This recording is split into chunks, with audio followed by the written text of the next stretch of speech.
Boa noite, meus amigos. Estamos aqui de volta. Como sempre, começamos invocando a Santíssima Virgem Maria e o Santo Padre Pio de Pietrelcina para que roguem a Deus que nenhuma injustiça se cometa nesse programa. Bem, me parece que o assunto do dia é a exoneração desse general Maynard Santa Rosa, que era chefe do Departamento Geral do Pessoal do Exército, por ter dito que a chamada Comissão da Verdade, que esse pessoal da esquerda está montando, é apenas uma comissão da calúnia. Bom, a coisa que me parece mais óbvia do mundo, mais óbvia do mundo, é que se é para averiguar a verdade sobre o que aconteceu nos combates dos anos 60 e 70, é claro que nenhum dos participantes do conflito poderia estar presente nessa comissão. Poderia ser um membro dessa comissão. Mas não há como negar uma coisa dessa. Agora, o fato é o seguinte, é que quem está propondo a comissão é um dos lados do combate, e ele mesmo compõe, né? Então, os membros da comissão que vai investigar e vai condenar. O que é isso, porra? Não faz o menor sentido. Isso é apenas uma comissão da acusação. Até é curioso que na carta que deu o rolo aí do general, ele até usa uma imagem totalmente errada, que ele compara isso com a Inquisição. Fala, não, general, a Inquisição jamais foi composta de suspeitos.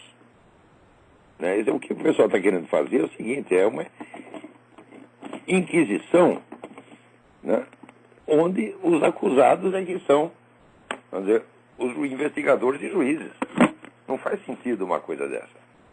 Quer dizer, o processo inquisitorial chama-se inquisitorial por contraste com o que era o processo acusatorial, que era o processo romano, onde você juntasse, né, o acusador jurasse que o outro fez isso, aquilo, já está condenado. A Inquisição é que a investigação é um dos princípios básicos da justiça. Ademais, veja, naquela época, se o sujeito era acusado de heresia, o que fazia o tribunal? O tribunal mandava o inquisidor para conversar pessoalmente com o sujeito, para ler tudo o que ele tivesse escrito, para conversar com ele, para que ele esclarecesse as suas ideias, e só depois de todos esses preliminares é que se abria um processo. Agora, o senhor acha que esse pessoal da chamada Comissão da Verdade vai ter essa gentileza com você e os seus companheiros de farda? De maneira nenhuma, eles não querem investigar nada, eles querem apenas acusar, porra. Então, o uso dessa figura de linguagem da Inquisição revela o que é, quando eu digo hegemonia cultural, é isto. Quer dizer, mesmo aquele que está contra o sistema esquerdista dominante, ele usa as figuras de linguagem, as imagens, e mostra que todo o imaginário dele foi moldado pelo adversário. Quer dizer, você aceitar esse mito da Inquisição que corre por aí, né? Mas é um mito que foi criado ao longo de quatro séculos por partes interessadas. Aqui, por exemplo, tem um sujeito chamado Henry Charles Lee, um historiador do fim do século XIX, que é o maior mentiroso, é um protestante que odeia a Igreja Católica, ele inventa pra caramba. Ele diz lá que a Inquisição condenou à morte 3 milhões de pessoas. O que é isso, pô? Que palhaçada é essa? Quer dizer, pelas investigações mais recentes, a Inquisição espanhola, que foi a pior de todas, matou 20 mil pessoas, condenou à morte 20 mil pessoas em 4 séculos e 12 países. Quer dizer que é praticamente nada, né? Assim, qualquer país onde haja pena de morte condena mais gente à morte do que a Inquisição condenou. Então essa imagem demonizada da Inquisição é uma mentira que foi implantada por pessoas que são inimigas de gente como o general. E, no entanto, ele usa essa linguagem. É claro que isso não invalida a mensagem que ele está dizendo. Ele está dizendo a estrita verdade. Agora, quem mentiu, e está mentindo descaradamente, é o comandante do Exército, general Enzo Peri, um homem no qual eu jamais confiei. Jamais confiei, tá certo? E quando eu falava dele, então vinha os meus amigos militares dizendo, não, ele é boa gente, ele isso, aquilo. Boa gente é o Katzo. Ele disse que a opinião do general Santa Rosa não expressa a opinião da força, porque a opinião da força quem expressa é o comandante. Errado, general. Errado. A opinião da força é aquela que se ouve entre os oficiais e soldados. Essa é a opinião da força. O que o senhor expressa não é a opinião da força, é a opinião do governo. O senhor não foi nomeado pelo Exército. O senhor foi nomeado por Luiz Inácio Lula da Silva e Nelson Jobim. O senhor foi nomeado por esses puxa-saco de comunistas, se não comunistas eles próprios. É a opinião deles que o senhor expressa, não a opinião da força. Quem expressa a opinião da força é o general Santa Rosa. Eu sei qual é a opinião da força, porque eu tenho muita convivência com militares. Trabalhei com militares durante quase 3 anos no livro, quando a gente estava escrevendo o livro do Exército na História do Brasil, né? Eu conheci um monte de milico naquele tempo. Eu sei o que eles pensam. E o que eles pensam é verdade. Eles pensam igualzinho o general Santa Rosa. Agora você, Enzo Peri, você expressa a opinião do Foro de São Paulo, a opinião do Luiz Inácio Lula da Silva, a opinião de Marco Aurélio Garcia, porque você é apenas um puxa-saco.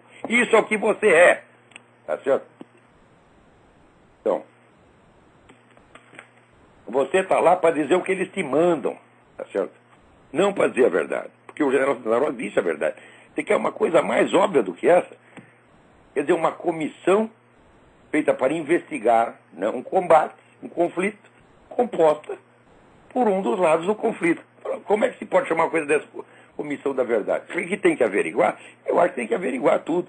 Só que é o seguinte, se você participou dos acontecimentos na época, né, se você era guerrilheiro ou estava dando tiro em guerrilheiro, você não pode participar da comissão. Tinha que ser gente de uma outra geração que não foi comprometida por esse conflito e que, vamos dizer, sem preconceito, sem ódio contra ninguém, vai averiguar o que aconteceu mesmo. Agora, quando a gente vai averiguar o que aconteceu mesmo, a gente vê o seguinte, houve abusos medonhos da parte do governo militar. Claro que houve. Houve alguns casos de tortura comprovados. Tá certo? E tem pelo menos um caso, que é o do Vladimir Herzog, que é, evidentemente, um assassinato. Tá certo? Porém, as alegações de tortura que entram nessas comissões de direitos humanos, etc., muitas delas são mentirosas. Eu sei disso porque eu tenho uma contraparente que foi presa, tá certo? Posso até dizer o nome dela, era a dona Gerosina da Silva Pereira, tá certo? Que era casada com um senhor chamado Antônio Baldino Pereira, que era o armeiro que consertava as armas para a turma do Marighella. A mulher foi presa. Quem foi buscar na cadeia quando ela saiu? Fui eu que fui buscar. E o pessoal da esquerda espalhava que ela tinha sido tão surrada que tinha perdido um rim. E eu vi como ela entrou e vi como ela saiu. E ela estava muito mais saudável quando saiu do que quando entrou. E aquilo, vamos dizer, que ela tinha perdido um rim de tanto apanhar, era tido como verdade de evangelho. Até hoje o nome dessa senhora consta na lista das vítimas que a ditadura matou. Quando eu sei que ela morreu de velha na Suécia. Eles saíram do Brasil, a família saiu do Brasil, eu estava lá ajudando eles, na época era uma situação aflitiva, né? Ela ficou lá em casa, ela com a filha, e os meninos ficaram na minha casa, tá certo? E foi realmente uma situação aflitiva. Eles sofreram muito, ela sofreu muita perseguição. O marido não, o marido era culpado mesmo. Agora, a velhinha não tinha culpa de nada, pô, né? E ela foi presa. Tá certo? Quer dizer, ela sofreu uma injustiça, mas ela não sofreu tortura. E ela não foi morta pela ditadura e está lá na lista até hoje. Quer dizer, disso eu sou testemunha pessoalmente, porque eu estava lá, eu vi com esses 2 olhos, tá entendendo? Então eu sei que a história dela que o pessoal está contando é tudo mentira. Mas eu também vi muitos casos, e então, obviamente, mentira, como daquele soldadinho que disse que tinha os documentos enterrados, documentos comprometedores sobre tortura, enterrados lá no fundo de um quartel. Né? E ele disse o seguinte, que ele enterrou os documentos. Veja você, eu até fiz um artigo sobre isso. Ele disse que ele enterrou os documentos porque o chefe dele mandou queimar. Não deu tempo de queimar, ele enterrou. Para você queimar o negócio, acender um fósforo é 5 minutos. Agora, para fazer um buraco de 2 metros, meu Deus do céu, leva horas. Os caras vêm publicando esse tipo de coisa, gozando da nossa cara. E é esse tipo de gente que vai compor essa comissão. Então eles não querem a verdade de maneira alguma. Né? Peraí, tem alguém na linha, vamos lá. Alô? Olavo? Eu? Olavo, eu vou citar aqui o trecho de uma música. E quem é você? Parece Fernando, sou do interior de São Paulo, Guararapes. Tudo bem? Tudo bem. Diga. Eu vou citar um trecho de uma música, de um rap, Racionais MCs, que me parece um tanto estranho. Presta atenção.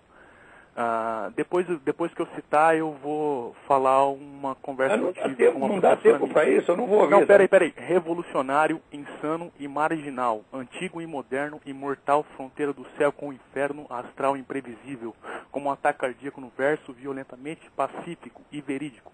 Eu vim para sabotar o seu raciocínio, vim para abalar o seu sistema nervoso e sanguíneo. Para mim ainda é pouco. Para cachorro louco, um negro nundinho, um terrorista da periferia, unidunité, que eu tenho para você, meu rap venenoso é uma rajada de PT. Eu conversei uma vez com uma professora minha. Sim. Mas pelo menos esse pessoal do Racionais. Calhar o seu cérebro. Esse pessoal do Racionais, eles faziam parte das coisas do discussão junto com o PT em São Paulo, viu? Um dos integrantes do Racionais fazia discussão política com uma professora. Eles se chamam Racionais? Puta merda! Me parece meio que uma musiquinha, tipo, para instigar a criminalidade, sei lá. Mas aqui nos Estados Unidos está cheio de música assim, rapaz. O rap é uma música de inspiração criminosa mesmo. Não tem a menor dúvida. É feito para instilar ódio na alma das pessoas. Um abraço. Abraço. Cuida meio racional. Racional é a puta que eu pariu. O que é isso, né? Que coisa. Agora, olha aqui. Eu li saiu até no Brasil, saiu até no Brasil foi comentado isso. Aqui, na Inglaterra, e saiu no New England Journal of Medicine, que é uma publicação de certa reputação. Eles fizeram um teste com um paciente que estava em estado vegetativo e viram que o cérebro dele reagia às perguntas que faziam. Tinha uma área do sim e uma área do não, uma área que eles associam. Ele disse, olha, tal imagem, né, que move tal área do cérebro, significa sim. Tal outra significa não. E eles disseram isso para o camarada. E quando eles faziam pergunta para ele, né, por exemplo, você é o seu vizinho, ativava a área do não. Você é um ser humano, ativava a área do sim. Quer dizer, o sujeito estava pensando, ele sabia o que ele estava respondendo. Então, veja, viram um número imenso de terras escravos que foram assassinadas sangue frio e estavam conscientes do que estava se passando. A mulher ouvia as pessoas tramando a morte dela. Na época a gente dizia, olha, isso aí que estão fazendo é matar um ser humano que está consciente. Ela não é um vegetal. Quer dizer, o estado vegetativo, quando ele chama estado vegetativo, isto não é uma descrição científica realista, objetiva. É uma figura de linguagem. Não existe estado vegetativo. Só no vegetal. Você pegar um tomate está no estado vegetativo. Claro que está. Agora, o ser humano que está deitado, sem movimento, sem poder falar, pode estar consciente de tudo. Tá certo? Mesmo que esteja sob anestesia profunda. Eu já vi isso, gente que foi operada com anestesia e depois contou tudo o que ouviu os médicos falarem durante a operação. Tá certo? Agora, a pessoa lá que entrou num coma, está lá, aspas, estado vegetativo, as pessoas dizem, quer dizer, qualificam o estado do sujeito como vegetal, e daí, por terem usado essa palavra, começam a achar que é um vegetal mesmo. Quer dizer, é um caso de auto-hipnose verbal. Vamos dizer que é o modo de comunicação mais característico do nosso tempo. Quer dizer, o sujeito diz uma coisa e porque ele conseguiu dizer, ele acredita. E aquilo que ele está vendo se torna menos persuasivo para ele do que aquilo que ele ouviu ele mesmo dizer. É um processo absolutamente psicótico. E em nome, vamos dizer, dessa psicose, então, se os tribunais ordenam que mate o sujeito porque está, aspas, em estado vegetativo. Esse homem estava em estado vegetativo, entre aspas, há 5 anos. Né? E ele respondeu direitinho a todas as perguntas que os médicos fizeram. Quer dizer, você estava totalmente inconsciente, somente incapacitado de movimento. Você também, como não podia mover nada, também não podia falar. Né? Você vê, agora, estar incapacitado de movimento desumaniza você? Meu Deus, olha, houve o famoso caso do famoso filósofo judeu Franz Rosenzweig. Rosenzweig teve uma doença, ficou totalmente impedido de se mexer, ele podia mexer um dedo. Então fizeram uma máquina de escrever especial dele com um dedo, ele escreveu um livro que é uma obra-prima que chama A Estrela da Redenção, que é a grande obra da filosofia judaica no século XX. Claro que ele não estava assim, em estado totalmente vegetativo, estava semi-vegetativo. Né? Se você visse um desses iluminados, que acreditam em estado vegetativo, visse ali o Franz Rosenzweig, diria, esse homem é um pré-tomate, ele é um pré-batata. Pré-batata é o caralho, é um dos grandes filósofos do século, porra. Era mais inteligente que todos vocês juntos. Né? E esse homem está lá na Inglaterra sendo testado, é claro, não é um gênio da filosofia, mas é um ser humano que está consciente, responde. E dá para você se comunicar com ele. Ah, meu Deus do céu. Agora os camaradas são loucos para matar, eles são loucos para matar feto, são loucos para matar paciente terminal, tem que matar todo mundo. Agora, por que não matam a si próprios antes? Ai, meu Deus do céu. Eles, inclusive, são favoráveis à eutanásia. Eu também sou favorável à eutanásia deles. Eu sou favorável à eutanásia de quem quer praticar eutanásia nos outros. Se você quer praticar nos outros, pratique em você mesmo e não enche o nosso saco, porra. Né? Agora, esse mundo aqui tá maluco. Aqui hoje chegou uma notícia aqui, o economista Arthur Laffer, que foi chefe do Departamento de Orçamento no tempo do governo Ronald Reagan, e que, portanto, obviamente é alguém que entende do assunto, ele acabou de dizer que o plano de orçamento do presidente Barack Obama é o plano perfeito e inevitável para o desastre. Mas quem é que não sabe disso? Todo mundo sabe, é só a questão de fazer as contas. Por quê?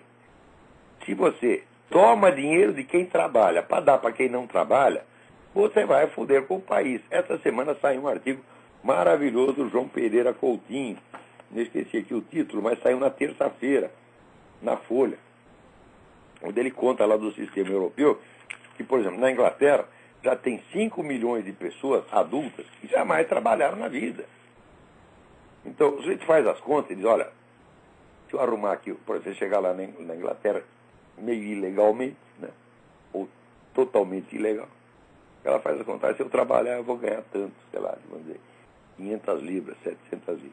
Ah, mas eu me inscrevendo ali no Social Security, eu ganho 1.000. O sujeito vai correndo para o Social Security, tá certo? E fica vivendo isso o resto da sua vida. Quer dizer, na Europa hoje você tem já uma geração inteira de pessoas que não sabem o que é o trabalho.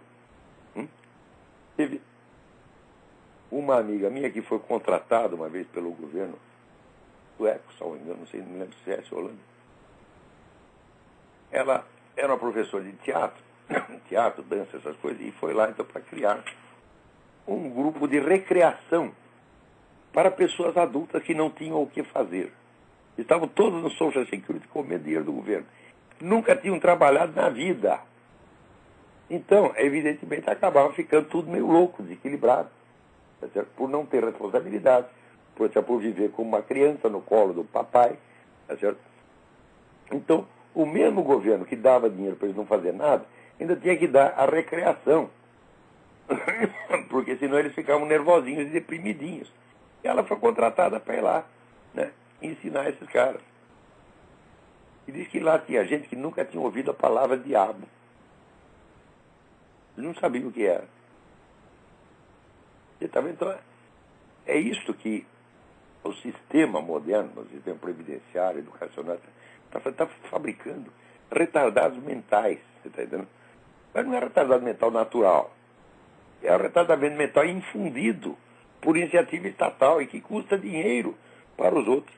Você imagina a Holanda, onde tem aquele negócio, aqueles parques onde fornece droga para as pessoas tomar, 30% do país está drogado.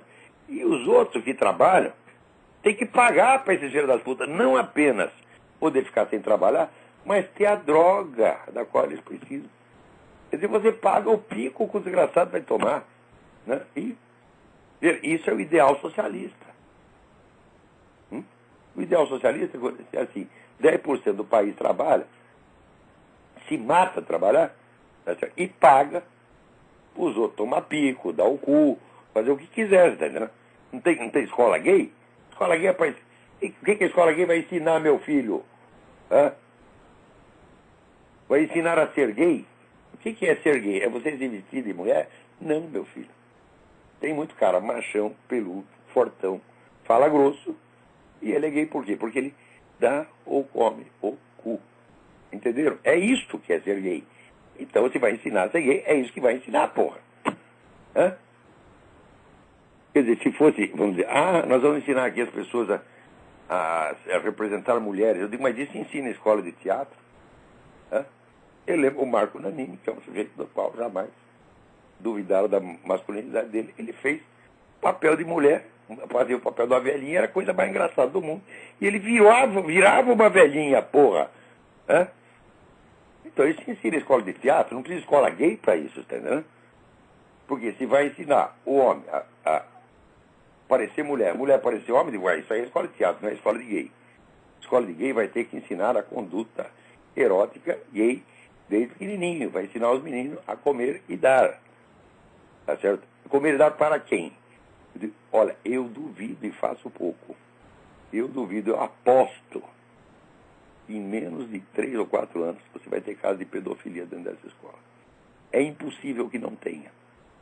Porque você pega um monte de homossexuais adultos com um monte de criancinha. Ora, sendo que os 3 principais líderes do movimento gay no Brasil, Deco Ribeiro, o Trevisan e o Luiz Motti, os 3, tá certo? Defendem a pedofilia. Eles dizem que a criminalização da pedofilia é uma abominação.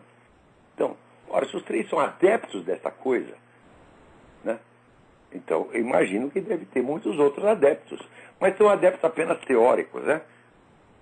Quer dizer, o Brasil está cheio de pedófilos não praticantes. Olha que coisa maravilhosa. Né? Eles são a favor da pedofilia, mas eles não querem que ninguém pratique. Né? Agora, o dia que apareceu lá o Luiz Motta fazendo uma conferência sobre erotismo e afagando, do lado de uma estátua de um bebê, e ele afagando a bunda do bebê, eu digo, ora, isso não é propaganda da pedofilia, meu Deus do céu. Agora, se a pedofilia é crime, aqueles que falam a favor dela e fazem propaganda estão cometendo crime de apologia do crime. Esse crime já está cometido, mesmo que eles não comam ninguém. Hã? Então, por exemplo, apareceu o Luiz Motta com os seus companheiros, todos com carinha de menino. Ele diz, mas eles tinham 18 anos. Eu digo, sim, mas quer dizer que se aparecer um que tem 17 anos e 11 meses, né, você fica imune, você não tem desejo nenhum. Né? É claro que a pessoa tem fantasia pedófila, porra. Não há a menor dúvida disso. Eles não são apenas adeptos teóricos. No caso do Motta, por exemplo, eles não são adeptos teóricos. Você tem fantasia. Está lá afagando a bunda de uma estátua de um bebê, é uma fantasia erótica centrada numa criança indefesa.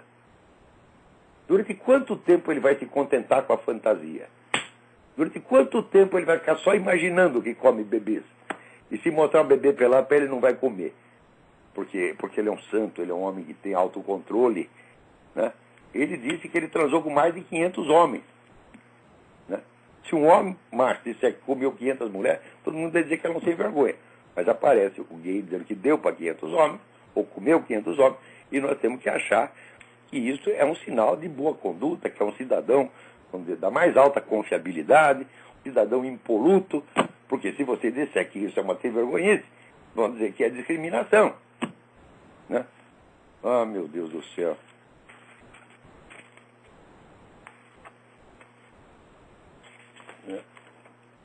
Agora, aqui nos Estados Unidos é um negócio incrível. O governo Barack Obama insistiu em tratar os terroristas presos como se fossem cidadãos americanos. Quer dizer, eles têm todos os direitos que o cidadão americano tem. Ele vai ser julgado por um tribunal civil, né? Vamos dizer, o julgamento será aberto, todo mundo vai saber de tudo, quer dizer, segredos militares serão expostos ali em público. E no fim, o sujeito ainda vai sair rindo da cara da corte. Quer dizer, como é que é possível isto? Agora estão discutindo aí que um sujeito chamado Ali al-Bahur, né, que fez um vídeo que mostrava lá um terrorista disparando um míssil e ele conclamava os muçulmanos a unir-se à Al-Qaeda e combater os Estados Unidos. Cara, então, eles têm dúvida se isso é propaganda do terrorismo. Estão discutindo. Eu digo, olha, peraí, vocês se juntam a uma organização, traz um apelo para que as pessoas se juntem a uma organização terrorista. Né? Quer dizer, é um anúncio de recrutamento. E isso não é propaganda. É possível ter alguma dúvida, é possível levantar essa dúvida. Levanta-se, porque aqui, vamos dizer, o artificialismo, o raciocínio postiço desse advogado aqui, é uma coisa impressionante. Então ele disse o seguinte, que, bom, nos Estados Unidos, de fato, não existe o delito de apologia do crime, a não ser que o crime, de fato, aconteça. Né? Quer dizer que se você advoga, você só não pode advogar que nem o Pat Roberts, o advogado que matasse o Hugo Chávez. Ninguém matou o Hugo Chávez, mas todo mundo ficou louco da vida com o Pat Roberts. Mas se você disser que é para matar o George Bush, né, é para matar qualquer cara de direita, não tem problema nenhum, é uma maravilha. Por quê? Porque não há o crime de apologia do crime. Né? Agora, esse sujeito, será que ele fez apenas apologia do crime? Não, peraí. A Al-Qaeda de fato cometeu os crimes, ela não se limitou a fazer a apologia. Então o crime foi de fato praticado, porra. E o pessoal ainda está discutindo se o que o sujeito fez, né, foi incitação àquele crime ou não. É um negócio fantástico. Né? Agora, aí no Brasil, por exemplo, esse pessoal gay, eles vivem dizendo que qualquer coisa que você diga contra a homossexualidade, você diz assim, olha meu filho, você dar o cu, cria hemorroida, pode criar câncer anal. Se você disser isto, você está incitando a assassinar gays. Eles dizem isso com a maior cara de pau. Claro que eles não acreditam nisso, é claro que são mentirosos. Aquele Luiz Motta se via fazendo propaganda de que estão matando gays a rodo. Quando você ia ver, a quantidade de gays mortos era 0,00001% da totalidade dos brasileiros assassinados. Quer dizer, o gay não é grupo de risco criminal de maneira alguma. E, no entanto, o pessoal diz essas coisas e ninguém, né, os processos, ninguém sequer dá uma queixa na delegacia do consumidor para dizer que isso é propaganda enganosa. Espera aí, tem alguém na linha aí, vamos ver quem é. Alô? Alô, quem é? Alô, Lavo, tudo bom? Tudo bem, quem é? Quem fala aqui é Marcos, de Porto Alegre, tudo bom? Tudo em ordem, graças a Deus, e aí? Olavo, são, na verdade, duas perguntas, né? Uma questão é a seguinte, queria que o senhor falasse um pouco daquele aspecto que nós temos sobre a vida humana, né? De que, encerradas as nossas possibilidades universais, a nossa vida se encerra, então nós morremos, né? Nós temos uma espécie de catálogo, digamos, de possibilidades que nos coloca num tempo de vida mais ou menos determinado. Sim. E eu queria que o senhor falasse disso um pouco e que fizesse a relação disto com o aumento da expectativa de vida no mundo inteiro nas últimas gerações. E é isso. Bom, o aumento da expectativa de vida Obrigado, acontece, tchau. É devido basicamente a duas coisas. Melhor saneamento básico e melhor alimentação. O pessoal diz, não, mas são os progressos da medicina. Falando, não são os progressos da medicina. Né? Aqui nos Estados Unidos, os erros médicos matam 1 milhão de pessoas por ano. Não é exatamente 1.900.000 e poucos mil, mas é quase lá. Todas as outras causas de mortalidade estão muito abaixo disso. Tá certo? Então, atribuir a maior duração de vida à medicina é uma mentira monstruosa. Agora, se você tem comida melhor, isso você não pode negar que hoje você tem, graças ao maldito capitalismo, ao maldito agronegócio, porque aqui a comida é produzida por agronegócio mesmo. Tá certo? Então Estão em fazendas enormes, com a mão de obra relativamente reduzida e muito bem equipadas mecanicamente. Tá certo? Então, uma produção imensa. Então, eu, às vezes, fico besta com como a comida é barata aqui nos Estados Unidos e no Brasil também. No Brasil, a comida é baratíssima. Tá certo? Tanto que você vê que entre os pobres brasileiros, os casos de desnutrição são um número mínimo. Hoje você tem mais problema de obesidade entre os pobres do que problema de desnutrição. Então o pessoal está comendo melhor, tá certo? E a água que o sujeito toma tem menos merda dentro, tá certo? Então é claro que vai viver mais.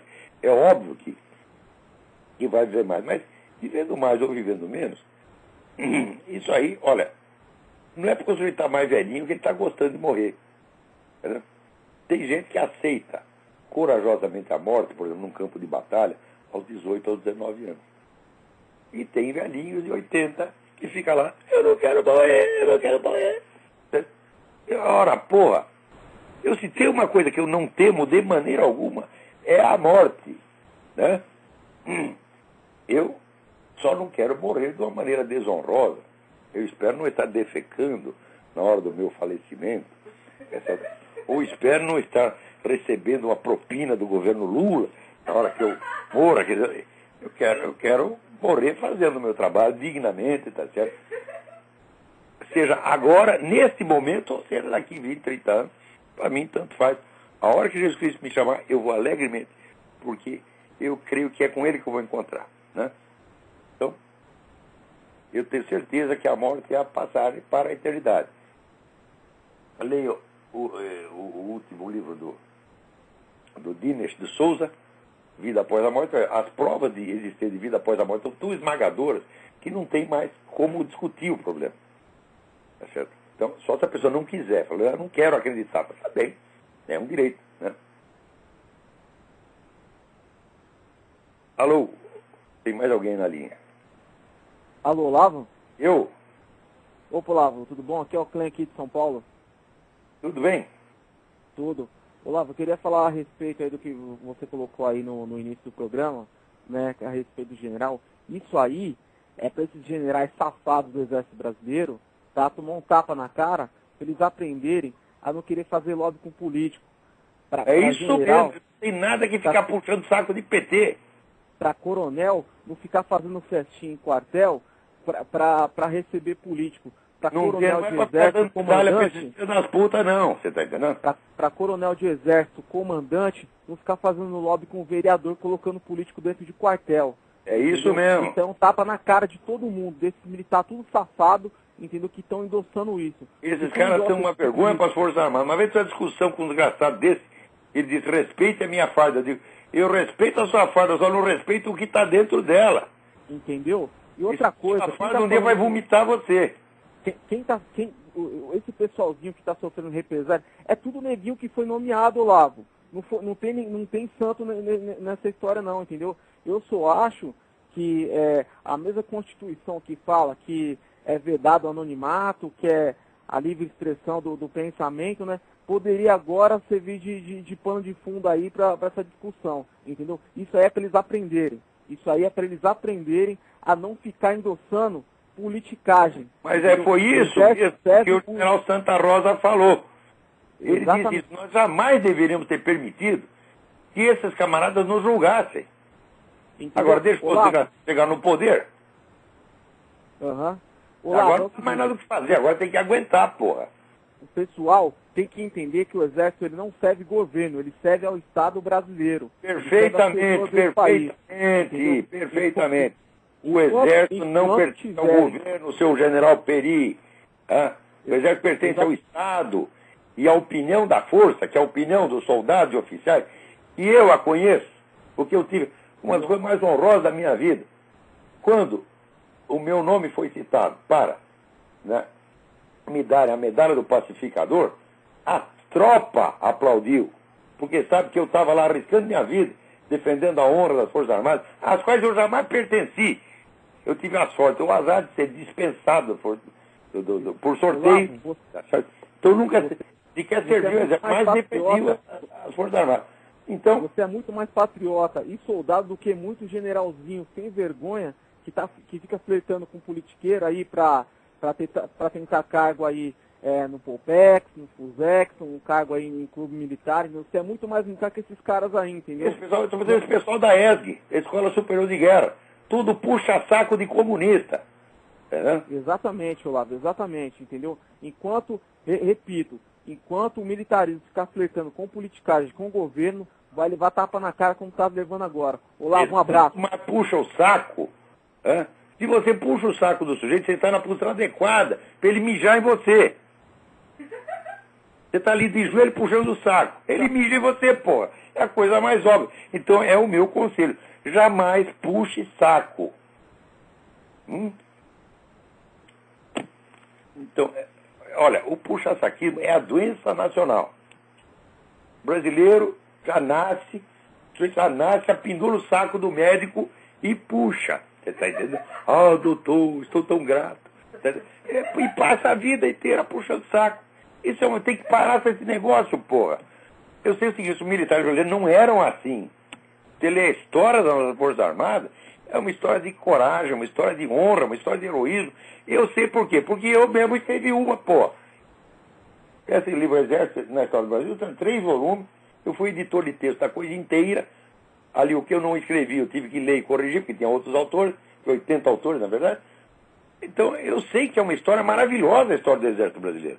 Mais ainda, não é só uma história maravilhosa. O Exército no Brasil teve a função formativa que aqui nos Estados Unidos tiveram as igrejas protestantes.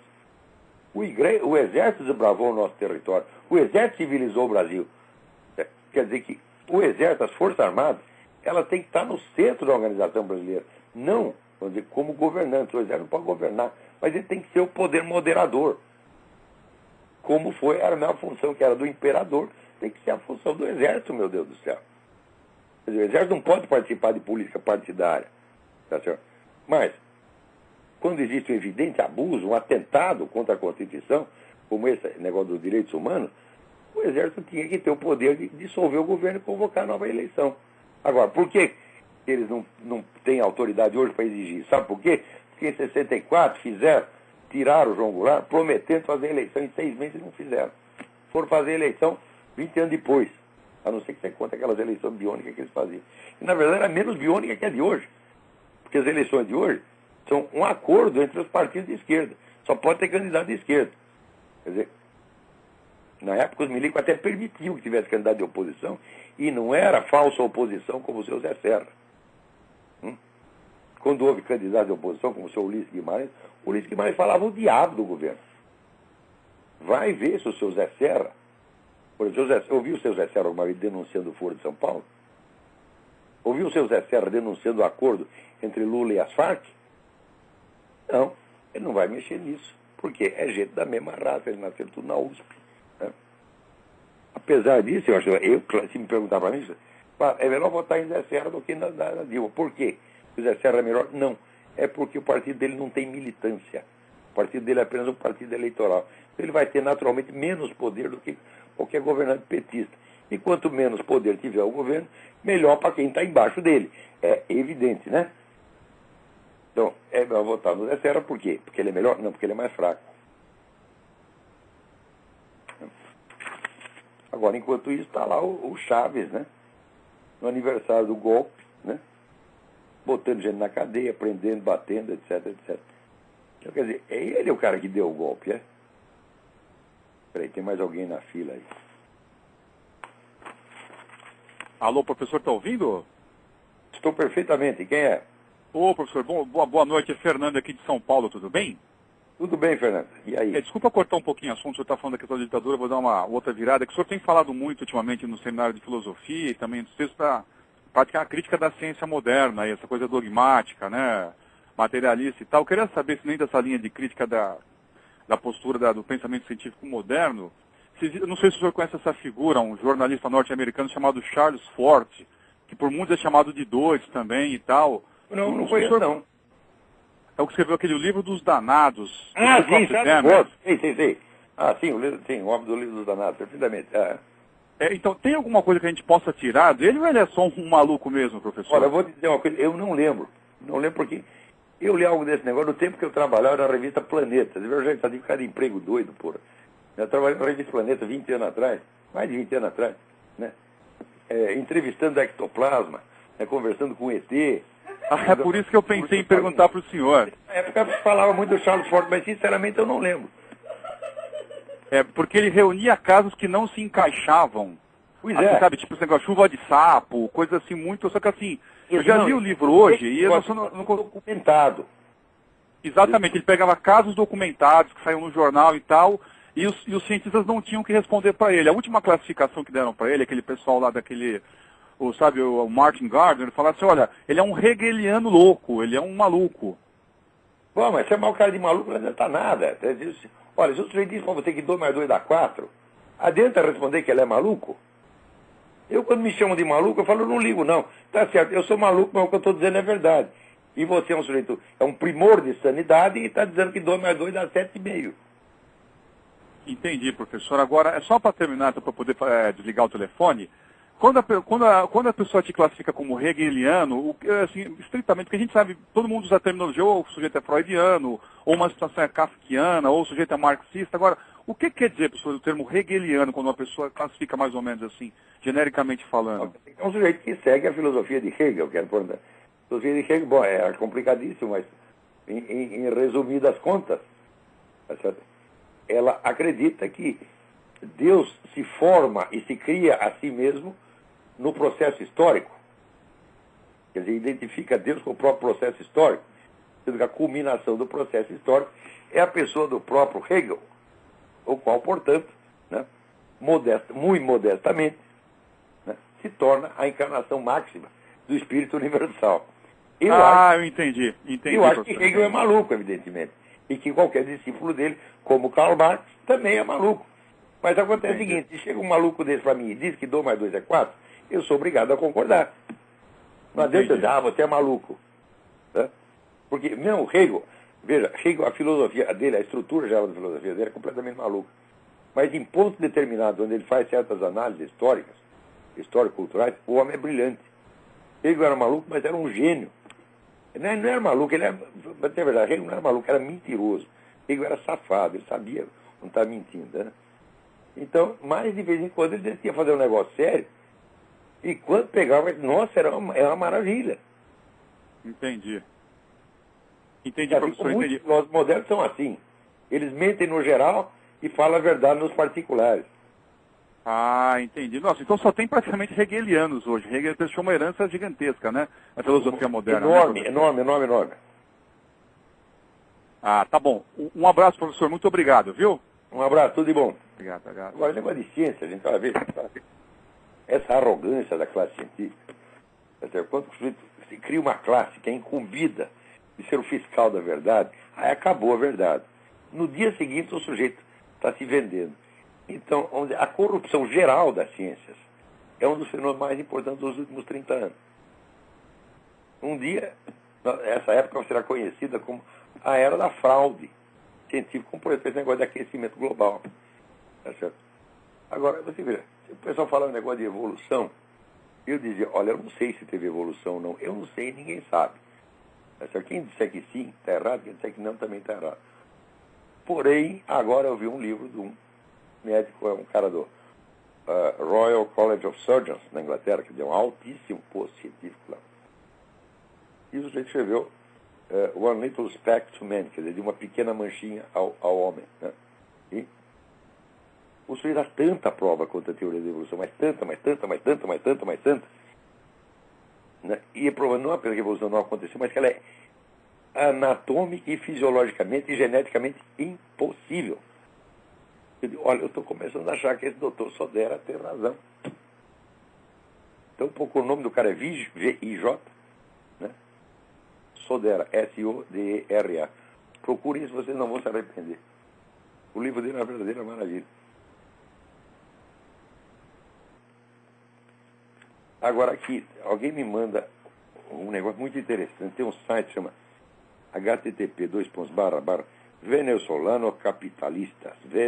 venezolanoscapitalistas.blogspot.com e mostra lá, né, a prosperidade do seu Chaves. Agora, quando você pega... Ó, tem um amigo meu, posso até citar o nome, que foi o ex-ministro da Cultura, Jerônimo Moscardo. Né? E um dia ele estava falando lá, e ele tinha sido conselheiro de embaixada em Moscou, no tempo do comunismo. Então eu estava comentando, não, aqueles camaradas, aqueles oficiais todos, a burocracia soviética, todos eles têm aquelas casas de campo, aquelas dachas. Ele falou para mim, você sabe o que é uma dacha? Eu falei, é uma casa de campo. Ele falou, não, filho. Uma dacha é assim, você já viu o Museu da República, no Rio de Janeiro? Uma dacha é uma casa como o Museu da República, com um jardim do tamanho do Museu da República. Tá certo? Aquele que vai terminar lá na praia. Aquilo é uma dacha, cada um daqueles filhos das putas tinha um desse. Ele disse, olha, a senhora Brezhnev, ela dava um chá para as amigas todas as quintas-feiras de manhã, chá abrilhantado pela Orquestra Sinfônica de Moscou. Agora, os americanos capitalistas, quando eles convidavam você para ir lá, eles te davam um sanduíche, uma coisa assim, entendeu? Assim, todo esse pessoal comunista, ninguém gosta de dinheiro como comunista. Ninguém. Vocês imaginam o que Stalin e Mao Tse Tung gastaram de dinheiro? Mao Tse Tung comeu metade da China. Quando não tinha mulher, ele comia o que tivesse pela frente. Pegava os guardinhos do palácio, olha meu filho, baixa as calças, ia traçando tudo. Né? E tinha uma equipe de gente só para arrumar mulheres e jovens para ele. Né? Esse pessoal vive a tripa fora. Né? Tem documentário aí sobre como é a casa do Fidel Castro, a fortuna pessoal do Fidel Castro. Fidel Castro saiu na revista Forbes, é um dos homens mais ricos do mundo. Então, mas não é isso, não é uma distorção do comunismo. O comunismo é assim, gente.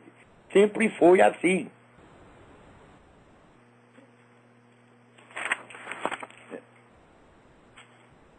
Tem mais alguém na linha aí?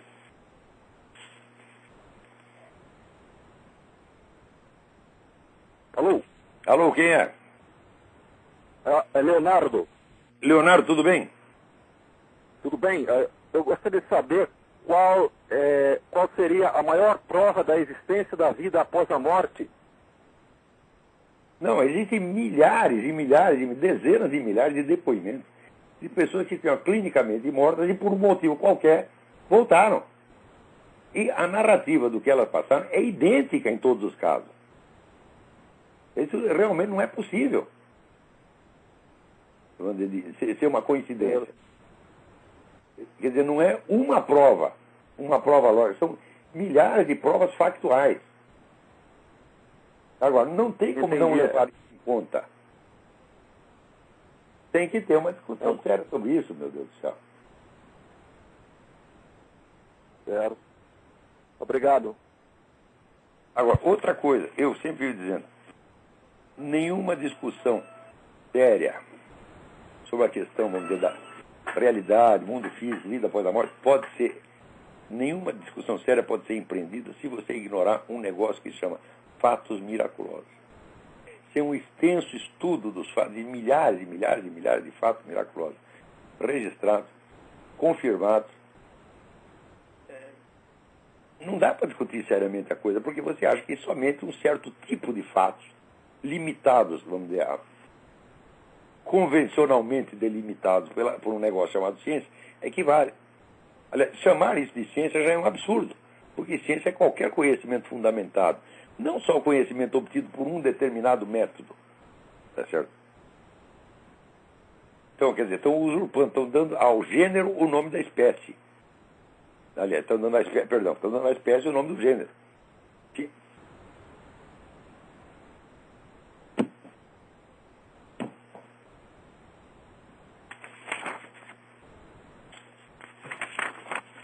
Então, vamos lá. Agora aqui. Né?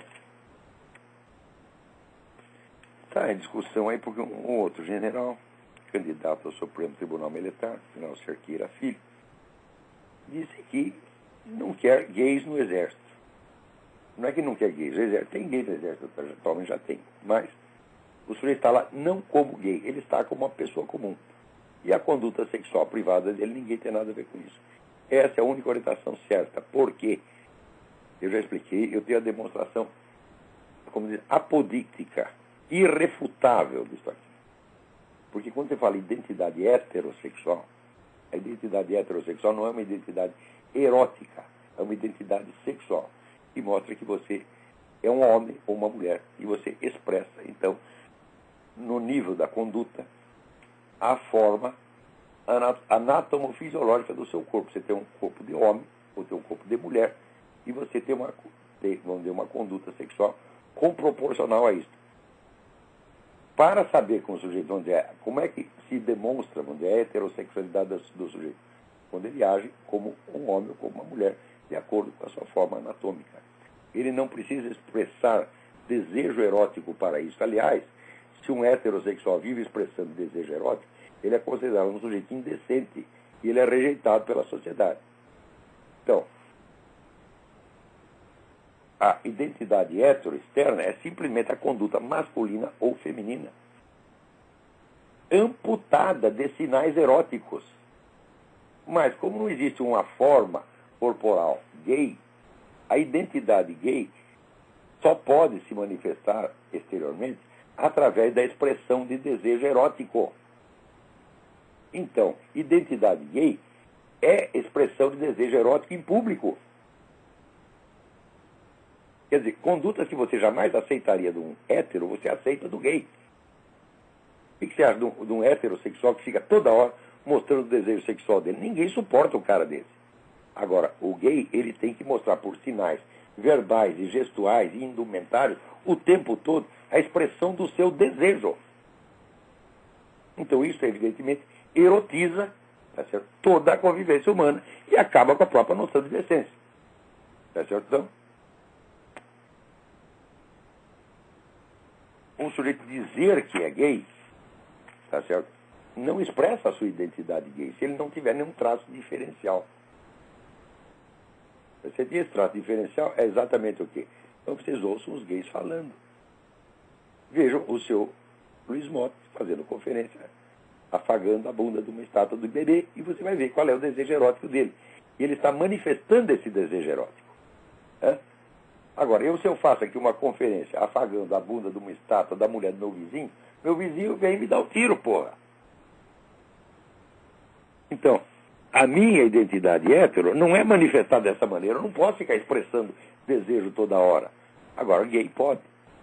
Então, conduta, expressão de identidade hétero e de identidade homossexual não são espécies do mesmo gênero, não são a mesma coisa.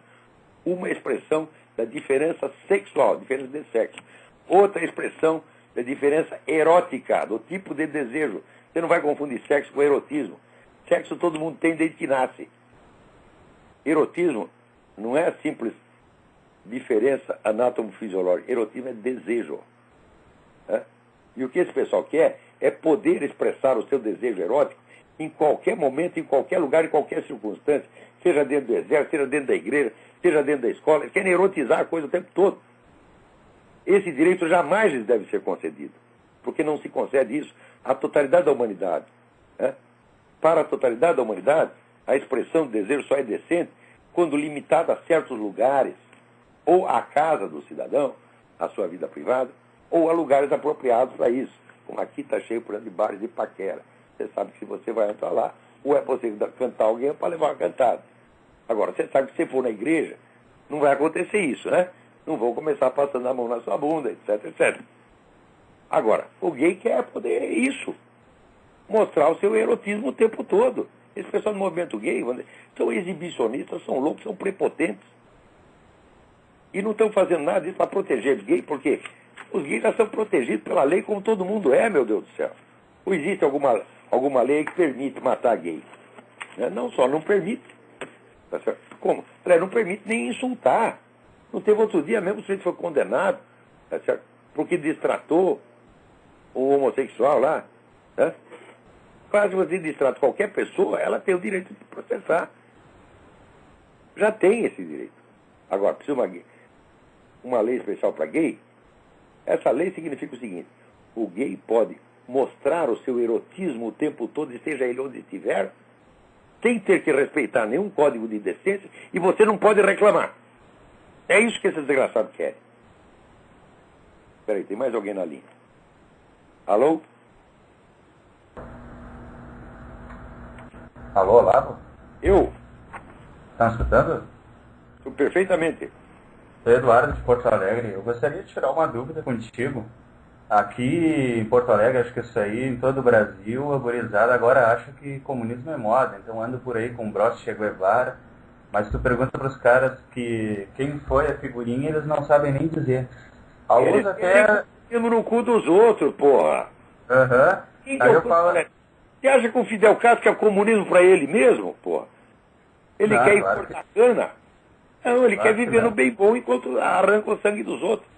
Como Stalin fez, como Mao Tse Tung fez, como todos eles sempre fizeram. Até recomendei eles ler um livro do Percival Fugir, A Tragédia da Utopia.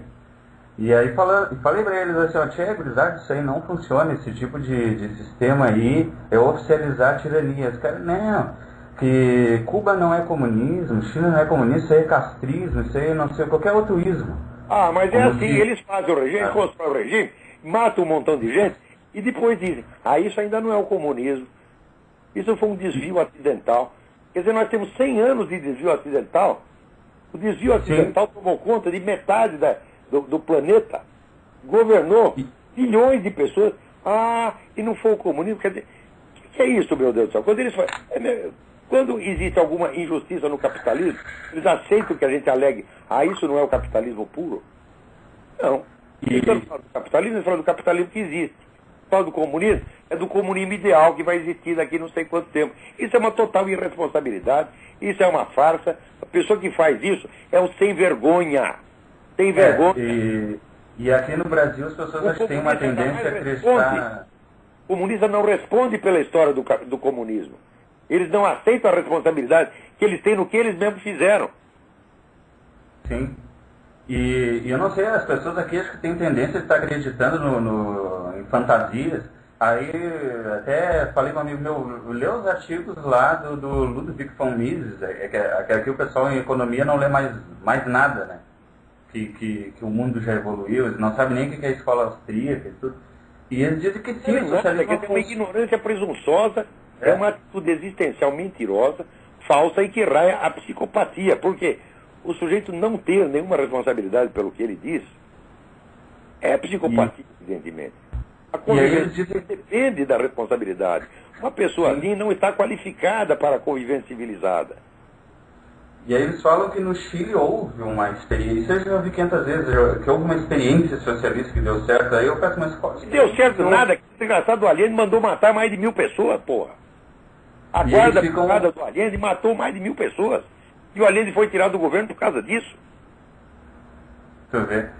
E eles ficam falando sempre... Agora, enquanto eles estão matando, está tudo bem. A hora que começa a matar eles, aí não pode mais. Vou perguntar para eles o que eles acham da Venezuela atualmente. Assim, pois deve estar sendo lindo. Vou acabar mandando tomar no cu mesmo, não adianta.